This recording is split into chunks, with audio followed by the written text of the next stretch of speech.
Welcome to the Her First podcast. Her First is a podcast to help online business owners, coaches, and creators gain the confidence needed to build a successful business while creating sustainable lifestyle balance. We are here to help you prioritize yourself in your business and life. In this episode, we're going to be interviewing the founder of Therapy That Works, Dr. Diane Gehart. Diane has worked with nearly 250,000 clients as a therapist or supervisor and put that knowledge of professional training into over 12 books. She's also the only person to write leading textbooks in both counseling and family therapy theories. We're so excited to have Diane on this episode and talk about her journey in building a successful online business. Let's get started. Hi, Diane. Hi, thank you so much for having me. I'm so excited to have you here. For our listeners, Michelle and I met Diane when we were at Kajabi Hero Live, the same place we met each other. And Kajabi is a tool that actually all three of us use in our businesses. It's a tool where you can build, create, and sell online courses and learn how to sell your knowledge. And we met there. The conference was all about learning how to grow, scale your business, bring in really great strategies. And we connected just meeting up, one of the social events, had dinner, and kind of were buddies throughout the whole conference, sitting together, eating together. It was a total blast getting to know her and her business. And when we started this podcast, Michelle and I were brainstorming who could we possibly invite to have? And the first person I thought of was Diane.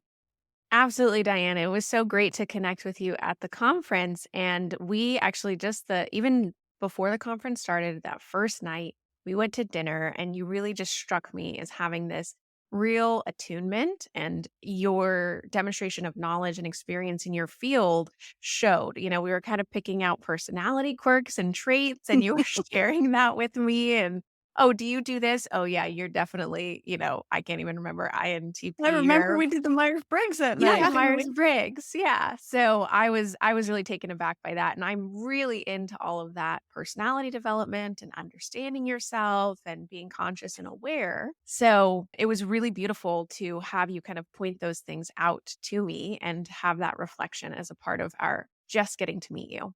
Oh my God, thank you. I'd forgotten all about that night. At least that part of it. Yes, that's one way to meet people. Start telling them what their personalities and analyze their personalities, right? I'm a little bit of I'm a little obsessed with personality quizzes and types. I know them all. I know all of mine. It's so fun. It can help you in your business too. So I've got a list of questions to ask you. We might not get through them all. I really just want to hear more of your story and have a conversation between the three of us of the ups and downs of starting a business, how you take care of yourself, what you've done that's successful, what you've done that's not so successful, and learn more about you. So, Diane, why don't we get started with you telling our listeners just a little bit more about yourself? Absolutely. God, there are lots of little dimensions, but I think we'll start with I've been a psychotherapist, family therapist for 30 years.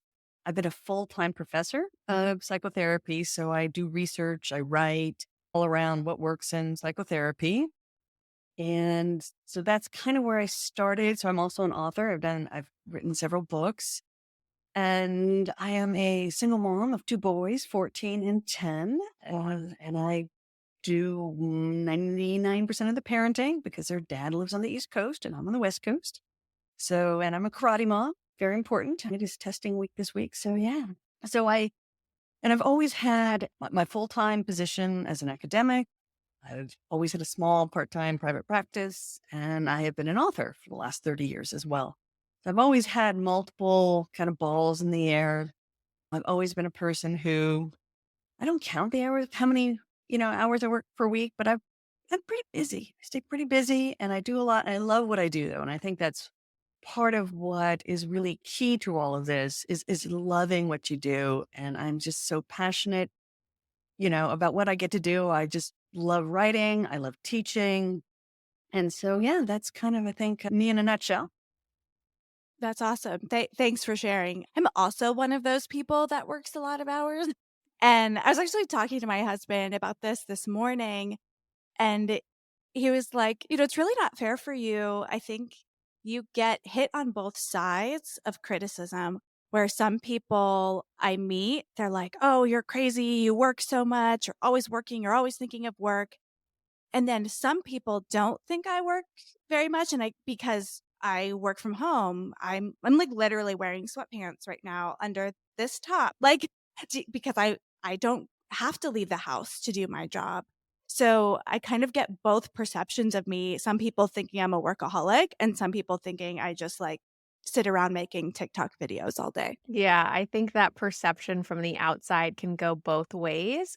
And it sounds like, Diane, you have a lot going on, juggling.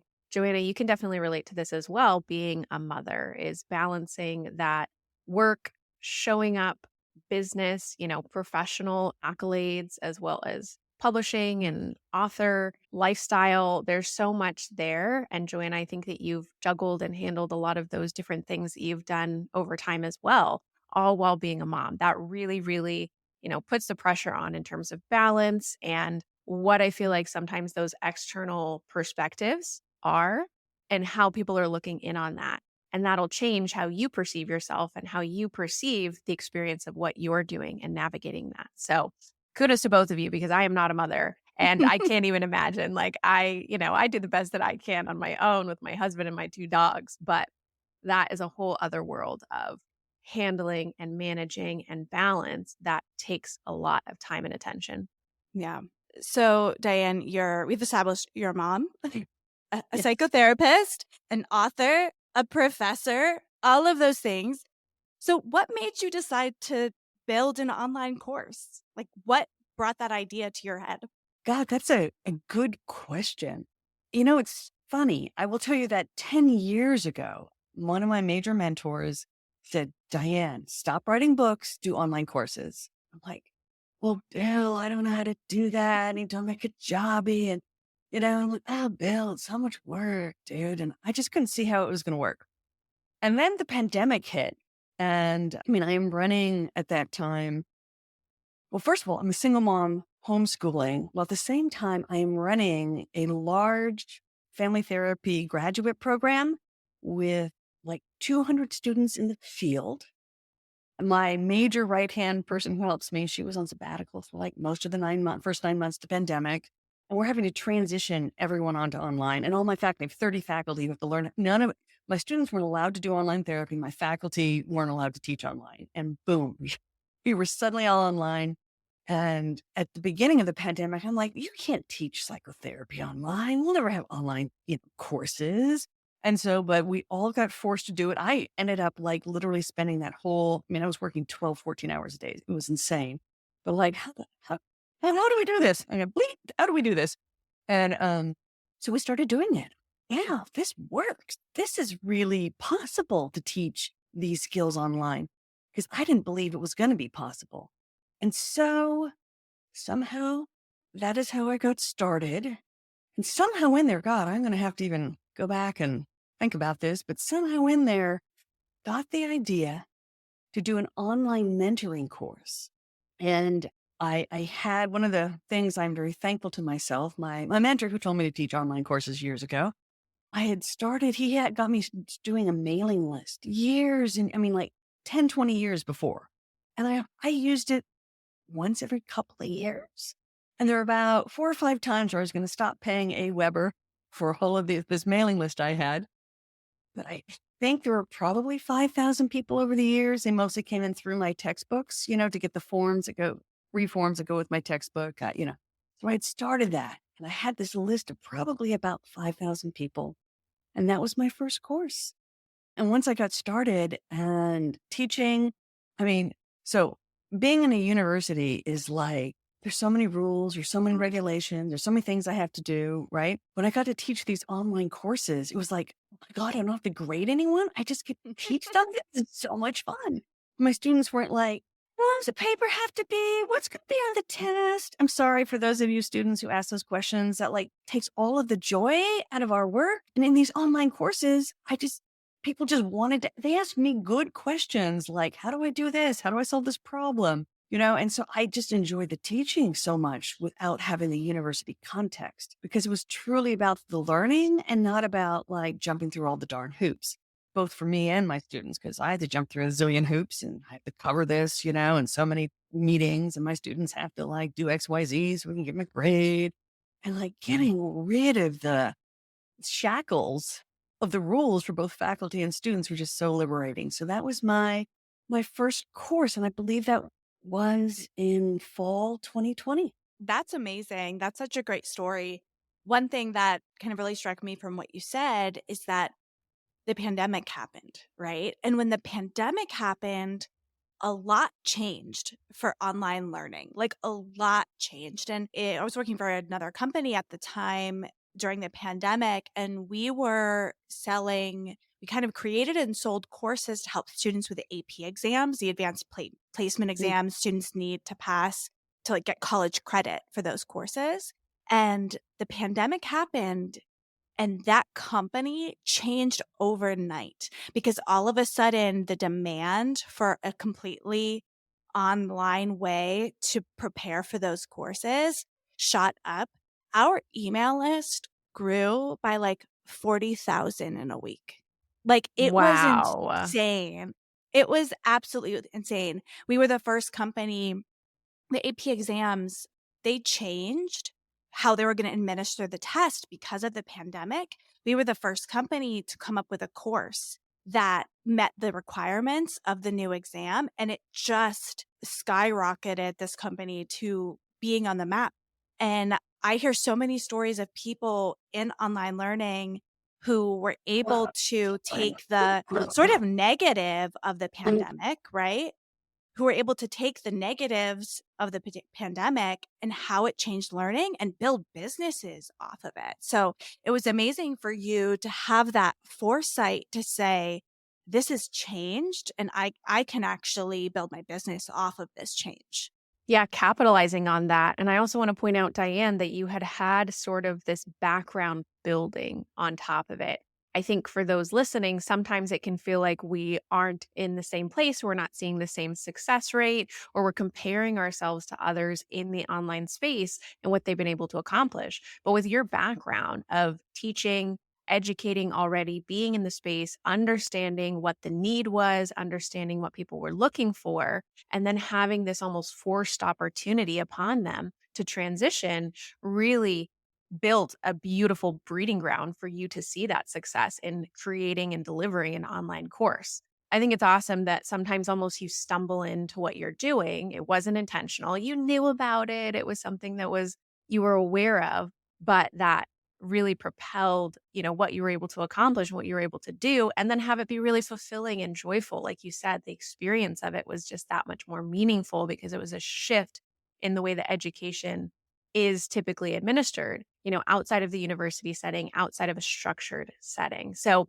keeping in mind as you're listening that if you feel like, oh, well, I'm not as far along as I want to be by now, my course didn't launch the way that I wanted it to, or I'm comparing myself to these other, large, and as we'll talk about on the podcast in the future, some of these really large launches, knowing that everyone has a little bit of a different background and we're all coming from different experiences and we're bringing those experiences that are unique to us and fueling whatever it is that we're doing. No one's ever starting from scratch. So just keeping that in mind.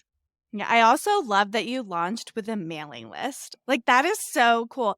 I talk to clients all the time and we'll build sales pages and then it comes to like we have to get people to that sales page, and figuring out how to drive traffic is such an important part to selling an online course. And a lot of people don't think about mailing. They think about paid ads or traffic from social media, or they think, well, I'm going to put this sales page or this website out there and people will just come. They'll just find it, right? But you had a really interesting strategy to get yourself there. And I'd love to learn a little bit more about what your experience was when you got that first sale. When did it come in? How did you feel? Like, what was that experience like? Oh my gosh. I mean, it was totally thrilling. And I do remember I think with my first launch, I was just shocked. Like, oh my God, this is working. We're gonna have this class. And it was really mind blowing in a way to be able to create something like this online. I think that's what, but it is, this is like this realization. You're like, oh my God, this is so exciting. This is incredible. Look at all these people signing up. And the energy was just so magical. But yeah, you get that first sale, that first day of sales, that first launch week. I did a launch week, as it was a live course. And so it's just like, oh my God, people are signing up, and you kind of get addicted. You like to keep refreshing the page to see, oh my God, there's another one. There's another one. It's a lot of fun. My daughter's been begging me to start a YouTube channel, and and and so I let her. I don't know how much she's gonna listen to this one day in her older age and be like, "Mom, why did you tell the story?" But I she's 6, right? So, we're not gonna, like, really go hard on YouTube, but we did a video. We went to Sesame Place and we did this video, put it up, put it on, and every day we look at the views. And like we're at 61 views on her first YouTube video, which is, not a ton of views, but she's thrilled. She's like 61 views. Like she's just so excited that people are interacting with her content. It's fascinating. Could you imagine if we brought that kind of like childhood mindset to the things that we did and just applauded and celebrated every little win and every little accomplishment? I think that as we evolve into adulthood, and I'm sure that you have so many thoughts on this, Diane, from the psychological perspective, which probably we won't get into today, but we spend so much time berating ourselves or being frustrated with ourselves or being hard on ourselves, putting this pressure. And something so simple as getting another sign up on your email list, being able to make a small sale here or there, or just getting a little win with one of your audience members. We do not celebrate that enough. And I think it's so important to bring in that perspective that May has. Every single time you get another little view, it's like, yes, that's an accomplishment. That's a success. And I'm going to celebrate it. And I'm going to be in the gratitude and the experience of what it feels like to enjoy this process, not just reach for, oh, I want 1,000 views or I want 6,000 views and it's not enough until I get there. Or I want to make this many sales and it's not enough until I get there. So I love that. Thank you for sharing that story of Yeah. May. And actually, when you did your first launch, you refreshed, you refreshed, you refreshed. How often now do you refresh your Kajabi data to see your new students? Like, what's your process with that? Well, I think, most times when I log into Kajabi, it is one of the first things that I notice and keep an eye on. And I try not to get overly excited or depressed. I try to practice a little Buddhist equanimity. It's going to ebb, it's going to flow. Because I have some classes that are kind of evergreen. And then I have other classes that where I do launches. So Okay. both will happen for me. Awesome. So it sounds like you've built sort of a multi-stage ecosystem in your course. You have courses that you live launch that have specific dates, specific times that they're meeting, and some that are more evergreen. How did you develop that strategy? And so I started with the live courses. And so that is how I started. And then as you record, I got savvier as I went along, and I learned how to do a live and then cut out part of it and make it a standalone, so it could be evergreen. And so I've gotten much savvier as almost every live course, I'm pulling something out that's going to still, remain evergreen. But I started with the live to build the relationship. I still like every course I teach it. I like to teach it entirely live the first time. I just recently launched a new course called Beyond the Hour. It's for psychotherapists or coaches to create online content. And I said, you know what? I'm going to teach the whole thing live with the plan that next time 3/4 of that's going to be pre-recorded. But I like the feedback because I think that feedback's really important, because if you just create something and you're not getting lots of interactive feedback, you don't know what pieces are missing. So I love to start everything live, and then I start creating some of the online portions. So that's just kind of been my strategy to create things to make sure that what I'm creating really works for my target audience. So I always start live, and then it becomes, when I know it works, then I make it evergreen. Yeah. And I think we discount that experience of getting the feedback and interacting with our customers and interacting with those people that we're essentially making the course and product for. I see a lot of people in the online space who typically will create a product in a vacuum or in isolation before they've even tested it on the market or before they've even connected with those people who are going to purchase it.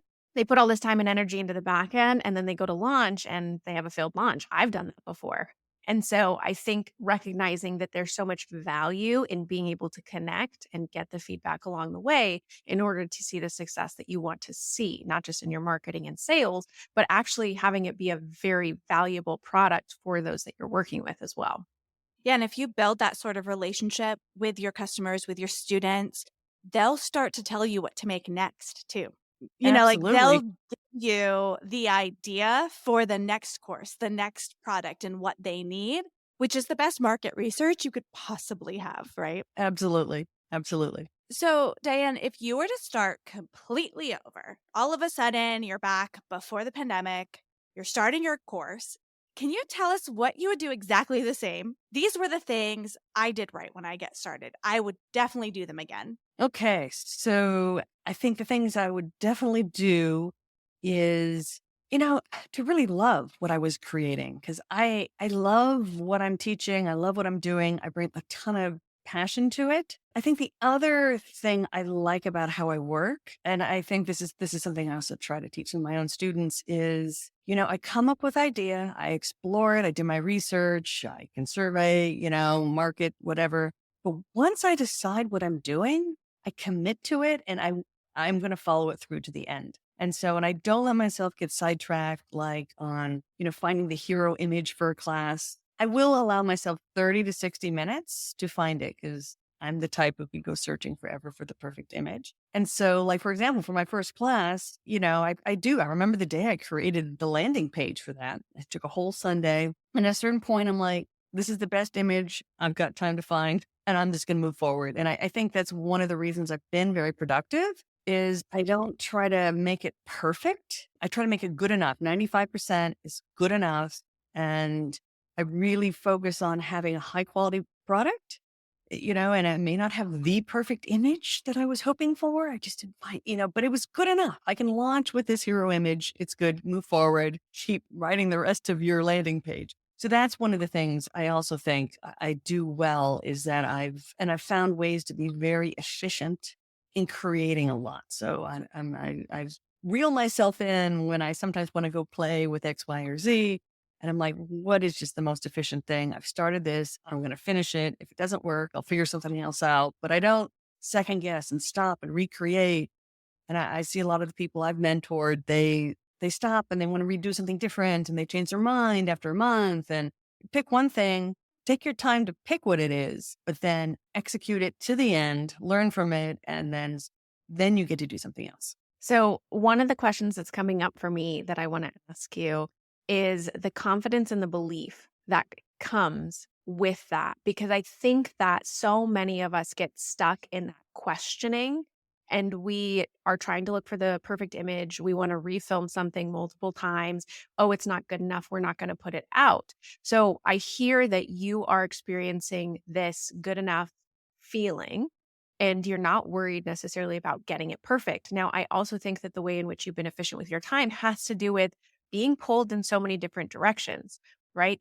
The time in which, in the container in which you allow yourself to do something, it will take up that amount of time. So, whether that's 30 minutes, 3 days, a month, it will take that amount of time. And so often we give ourselves too much time to do something and we put it off, we procrastinate, we get distracted or unfocused. So, I would love to learn a little bit more about how you felt like your confidence and almost like an inherent belief in what you were doing.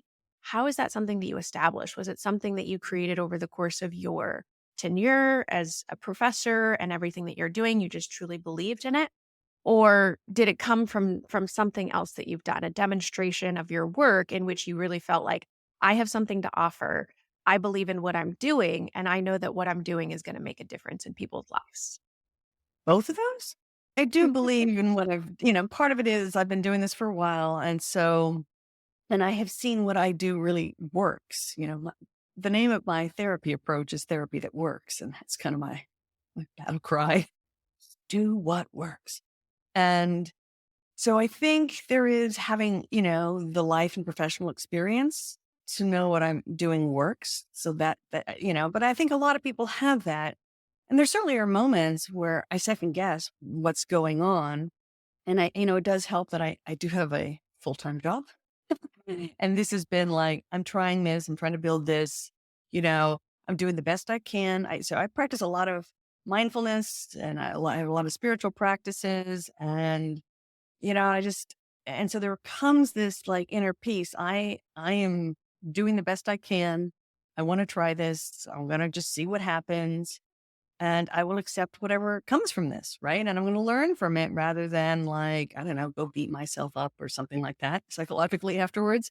It's like, yeah, not everything I've done has been totally magical and, perfect. There's been lots of like, oh, I really thought this would go this. Or, okay, what happened? What didn't happen? What should have happened?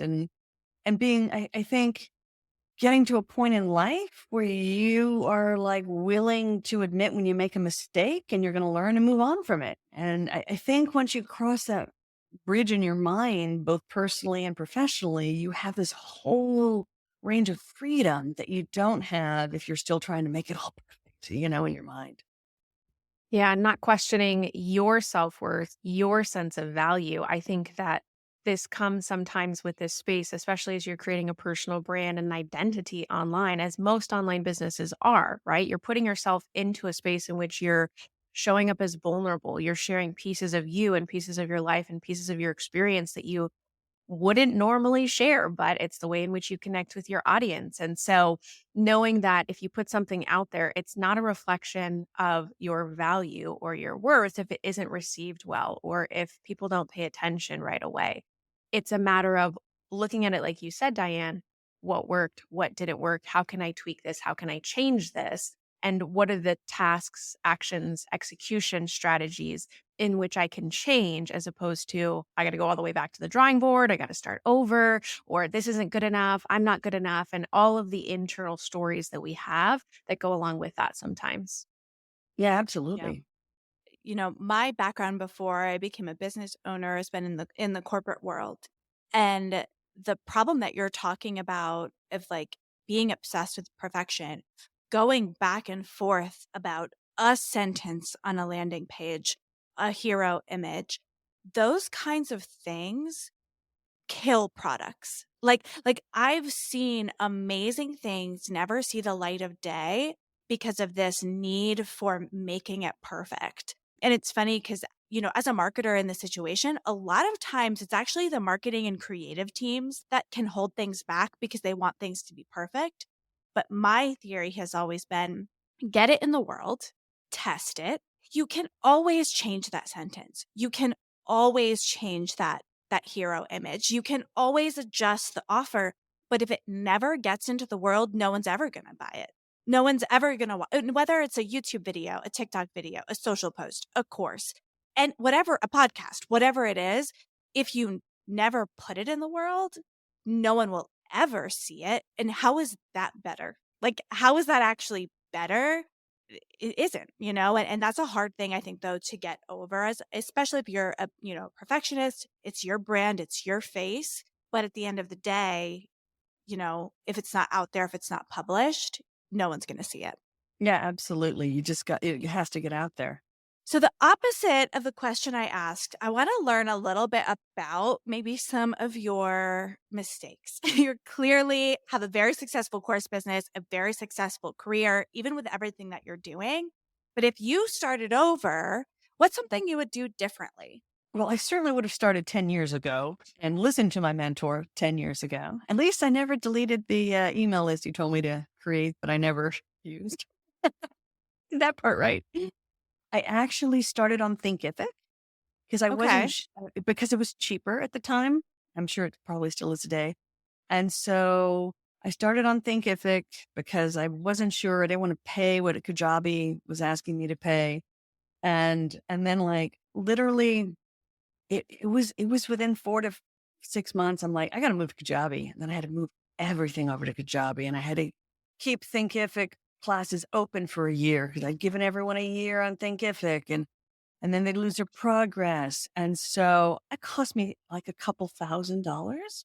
It was an expensive little mistake. So I can do lots of commercials for Kajabi because I was like, yeah, yeah, the $100 a month I was saving or $80 a month I was saving was not worth it. So that was one of it. One of the issues. Let's see. I think, I did in the beginning kind of partner with some people where it didn't end up working out. So that's always, finding the right assistant has been challenging. And so I'm very just being cautious about who I ask for help, how we work together, clarifying all of that. Because that certainly, I had some bumps in the road, actually a couple bumps in the road, with finding the right help. In terms of what I would do different, yeah, that's sometimes hard. Hindsight's always 2020, and sometimes you can't prevent it all. There's No. not necessarily a magic answer.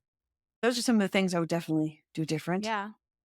And That's so interesting. One of the things for my business and in general, I can be very cautious about spending money. Like mm, you think, "Oh, I can save money here, I will." But 9 times out of 10 when I've made the like lower budget choice, it always comes back I should have just spent the money on the right thing, the right tool the first time. Like I've learned that lesson way too many times in my life and will probably keep learning that lesson thinking, "Oh, it's a little cheaper. That's better." But like it always isn't the answer. I think investing in the right tools from the get-go. I mean, even this podcast we just, talked about, we wanted the right equipment to portray the right look and feel for what we were trying to accomplish. That being said, I do think that there's a lot to validating your offer, validating what it is that you're doing before you go big and invest. There are a lot of people who maybe are just starting out or they're working full time. They're thinking about launching an online course business or they're thinking about bridging into this industry in some way. And some of the feedback that you'll get is like, oh, just buy the software, get all this, buy these things. Cause I mean, there's a lot of tools that come along with having an online presence. And yes, you want to invest in the quality once you actually start to make that decision. But I would also say it's really, really important if someone just has an idea right now and they haven't validated it, or you want to be a coach and you're not coaching yet, it's much better to get yourself out there to test and to try without all the fluff. Because what happens is I think sometimes then they get in over their heads. And then Kajabi, I love and we love, but it also takes setup and it takes time and it takes energy and it takes learning that experience. And if you spend too much time in the back end and not enough time validating your offer and getting out in front of people and doing what it is that you wanted to do, then that's not going to be positive. So, Diane, you're coming from this experience of having a validated offer, something that you've been doing in the real world in person, and then you were launching and bridging that into the online space. So, if you are listening and feel like, oh, well, I have to get all this really expensive software in order to be perceived as successful or be perceived in a certain way, you don't need that just yet. It takes smaller steps along the way in order to get there. But when you are ready to invest, definitely go with the quality one. That makes a lot of sense. And you can validate that offer through like in-person experiences or through something like a YouTube channel, a TikTok channel, starting a blog that doesn't have the weight of like a whole course building software. You can Mhm. start in those ways. Starting a YouTube channel essentially is free, right? Mhm. Like you can these days get a decent video with your phone if you have like a modern like a current year or in the past couple of years cell phone. They have nice cameras. Like you can get started on YouTube for free, which is a great way to kind of start understanding what people want to hear and listen to. So I know we talked earlier in this conversation, Diane, you have a lot going on. You have a full-time job, you're an author, you have kids that you do a lot of the parenting, the majority of the parenting. How do you balance it all? Like how do you make it all work? Wow, that is a good question. It is day to day. This summer, it's been week to week. Oh my God. But so how do I make it all work? I think I'm very clear on my priorities and I put those things in first. So I take care of my health. I meditate at least 10 minutes a day. I often will do 30 minutes if I can. I mean, I love to meditate. Mindfulness is a whole area of my specialty, so I meditate every morning. I make that a priority and I exercise every morning for at least half an hour. I mean, there was one day this week I could just get 20 minutes in, but I just ran uphill all the hills in my neighborhood. You got 20 minutes, let's fly. I get the most out of those 20 minutes that I can. So I'm very good about exercising. I meditate. I eat very healthy, so I prep everything. One time a week, I'll make all the worst thing is the snacks and lunch in the middle of the workday because I don't want to stop to eat. Like it all has to be ready to go.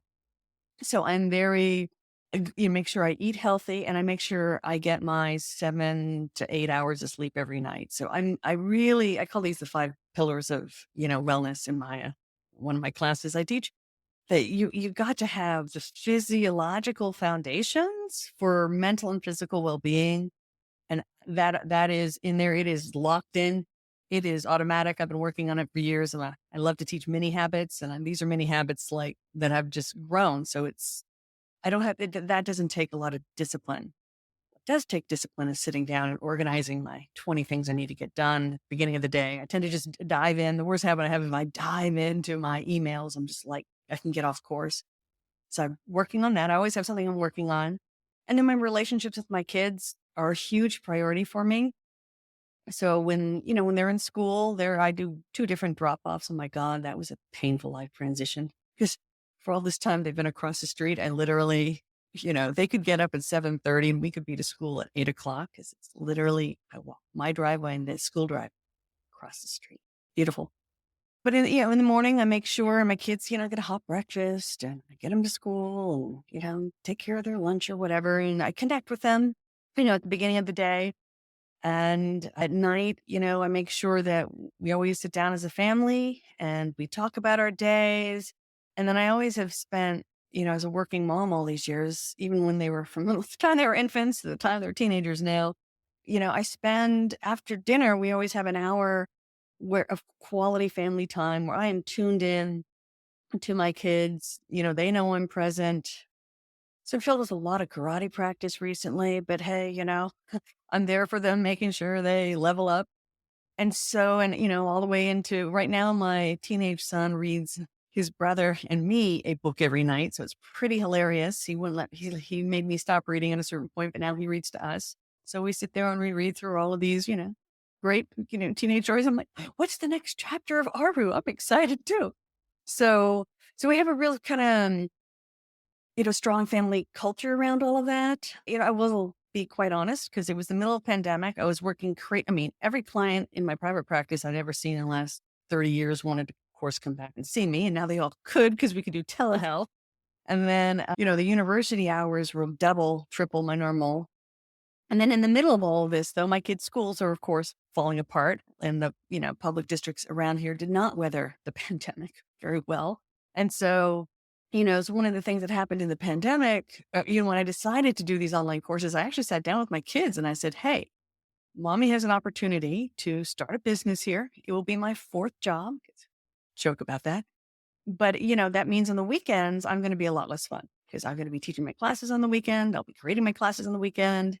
And, I use that money to send them to schools that were functional, quite frankly, is what I use that money for. So, and I said, I'm doing this for your schooling so we can get you into some of the nicer schools around here so you have stability through this pandemic. And I'm so thankful. And I still look back and glad I did it because they've done well. So that's another way. So I talk with my kids about it. So I work long days, even on the weekends. But then there's times that we play, and I make sure that when I'm, Friday nights, man, at my house, I'm telling you, this started during the pandemic. DoorDash comes, delivers dinner, we watch a movie or we play a game or we hop in the pool. But it is like, we don't do anything on Friday night. They get invitations from, other people. We're like, no, Friday night's movie night. We're like, we got this thing we do. And so we have these rituals we do that really keep our relationship strong. I make sure I take a really nice summer vacation with them where I turn everything off. I can unplug and I unplug and we just play for a week and a half. Oh, and they get 100% of me. And so I feel like I make sure that our relationships are strong, with my kids. Yeah. So that's another way I think I keep the balance. And so, another thing is like, I have a calendar that is rainbow colored. Oh my God. All of it. If you saw sometimes I look at my calendar, I'm like, oh my God. And when we're going to the doctor's office and they want to schedule an appointment, a few weeks in the future, this is often what I sound like, God, oh my God. Oh, wow. It's like, everything okay? I'm like, So many things. so much schedule. Yeah. But I do schedule carefully and I follow it. It sounds like you have a lot of really great habits in place. You started even first with what are the priorities to you? What do you value with your life and with your time? And then dictating how you're spending that time and investing the energy and even the resources in where that's important to you. And notice, as you're listening, that Diane didn't mention, I only work 4 hours a week. I only get 6-hour workdays in. There's nothing that she's done to carve out an intentionally large amount of space. Meditation and mindfulness can find its way into 10 minutes at a time, maybe up to 30 minutes. But the importance of the relationships that you have, specifically with your kids and the future that you're creating, not just for yourself, but for them, is what's taking a priority and a precedent here. So even though you're investing all this time and energy into work, into your patients and clients, into this new course business and building this online presence, which is huge, you're still carving out the time and space for sleep, for nourishment, for mindfulness, for activity, and for relationships and the health of what it means to connect with people. So, finding the ways in which it works for you, I think is so important. And as her first, putting yourself first in business and life looks like how you're taking care of yourself so that you can then supply or put into place those things for others that you need to do. The way in which you take care of your sons by putting them into schools is you taking the time and investing the energy to build the financial resources in order to do that.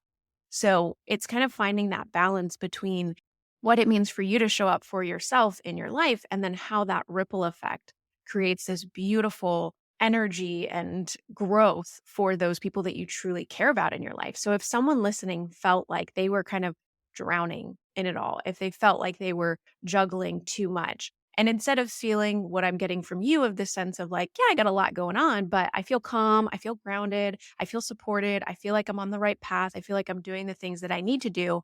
I have these habits in place. I have this lifestyle that I've created that supports what it is that I'm working on. If someone felt like they didn't have that yet, are there any words of advice that you could give them that can help them get on the path? Absolutely. And I think what you need to do is just look at how you're spending, every minute of your day or your week and really ask yourself, you know, does that reflect your priorities? So I will be totally honest. I rarely see a movie unless it's one that the three of us were watching on Friday night. And people are like, "Oh, you got to watch this and like that." I'm like, "Yeah, when my kids go to college, I'll watch movies again." It isn't. It is. When my kids are little, sleep or watching a movie. I like sleep every time. As soon as I had my first kid 14 years ago, I haven't watched movies.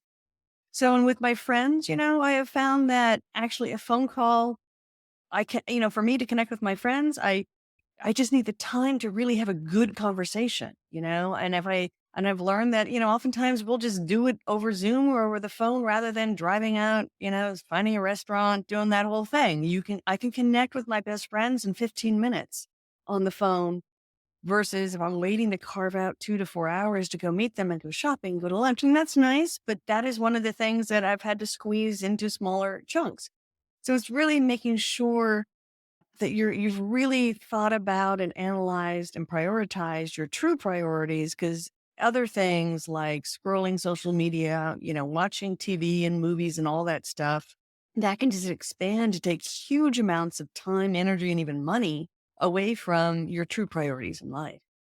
Yeah, and that's exactly where I start all of my clients is a time audit because we don't realize all the ways in which we're giving away our time, we're giving away our energy, we're giving away our power and like you said even resources to these things that are defraying us or getting us distracted from what truly matters to us. What are those priorities? What is it that we really want and how is that showing up in our lives? And our time is a reflection of those investments. Our time is demonstrating to us what we care about and how we're investing that care into those things that we're doing. So, if you want to start anywhere, I think that's a beautiful place to start.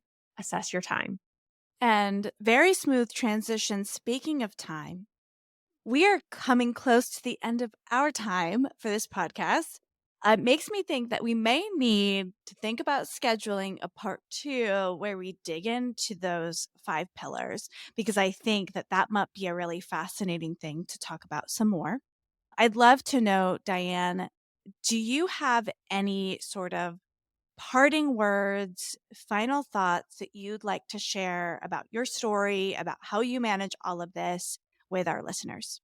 Well, I think it really helps to get your goal really clear, your priorities really clear, and you want to do something that you really have passion for doing because you're going to spend a lot of time doing it. And it ebbs and it flows, and there are going to be times that are tough when you doubt yourself or what you're doing, and is this going to work, and have I messed up? And there has to be a real motivation that's more than just making money, or I don't want to have a 9 to 5 job. You have to have a really deep passion for why you're doing this, and for me, it's, giving my kids a better life, but giving me a better life. And in terms of creating a business that I love, that allows me to teach in the way I want to teach, that allows me to do things I couldn't otherwise do. And that's what keeps me moving and motivated through the difficult times, the feeling overwhelmed and stressed at times, is really having a deep inner passion for why you are doing this, and to commit to it like 110%. If you're just sort of like 60%, 75%, and, oh, well, my friends are in town this weekend and I'm going to go hang out with them and da da da da da. And you just kind of let every little thing that bump in the road, if you let every little bump in the road, whether it's positive or negative, knock you off course, it's really hard to be successful. Thank you for sharing that. That was really inspiring. So, if our listeners want to keep up with you, follow your journey, learn more about the amazing things that you do, where can they find you? Well, there are lots of places, actually. I do have a YouTube channel. It's more than 61 subscribers. Very exciting when I hit that 61, though. I'm right there with your daughter. So, I have a YouTube channel. I think it's Diane Gehart, PhD. It's Gehart. I have a website for kind of general audience, which is Diane Gehart. That's DianeGehart.com. And then for those who are professionals, I do have my Therapy That Works Institute, which is also online, therapythatworksinstitute.com. And I'm hoping in the near future to have a TED Talk to tell you all about. So I'm working on that. And yeah, very exciting. That's amazing. I can't wait for that TED Talk. That'll be amazing. I will be watching it. Definitely involved in that. Thank you so much for sharing your wisdom with us today. I learned a lot. I feel inspired.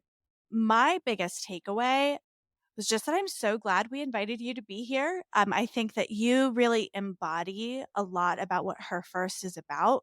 You have really created a life for yourself that you love. You're building a business. You're, being a dedicated and great mom and creating this world that is really for you. And on top of that, you're helping others, right? You're giving into, you're training others, you're sharing your knowledge with the world, and it's truly inspiring.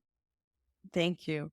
Yeah, I can just feel this wealth of experience and knowledge and care and compassion that you bring to what you do when you speak about it. And I know that we didn't even talk about this really, but the work that you do, ripple effect, is changing the lives of so many people, not just those that you're teaching and educating, but every single person that they work with is then feeling the benefit of everything that you bring to the table. So I think what you're doing is very powerful.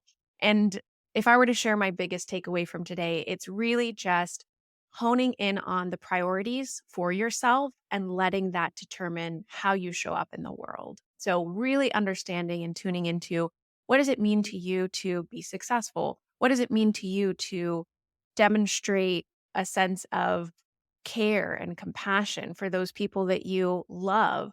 What does it mean to show up academically or in your profession or as a business owner? What do you want out of that? What are the priorities? And how can you then let that dictate the choices that you make, the actions that you take, and what you do in your life? Because if you ground into that, then you're not looking for the external validation. You're not looking to the pressures that you're going to consistently feel. You're not feeding into the distractions, like you said, of just, oh, this is what's coming up. So I'm going to react to that. I'm going to respond to these things. You can find this kind of internal compass and let that guide you along your path and have that be so much more grounded, aligned, and in conjunction with your purpose than anything else. And when you do that, it seems that a lot of the pieces of your life that you might feel aren't controlled, aren't perfect, then those will kind of start to fall into place. Absolutely. Amazing. Well, if you check out the show notes for this episode, we will link Diane's website, her YouTube channel. So if you want to reach out to her, learn more about what she's doing, you can connect with her on her own accounts. Thank you for tuning in. Make sure you subscribe to her first and leave us a review. What is one thing you can do today to prioritize you first in business and in life?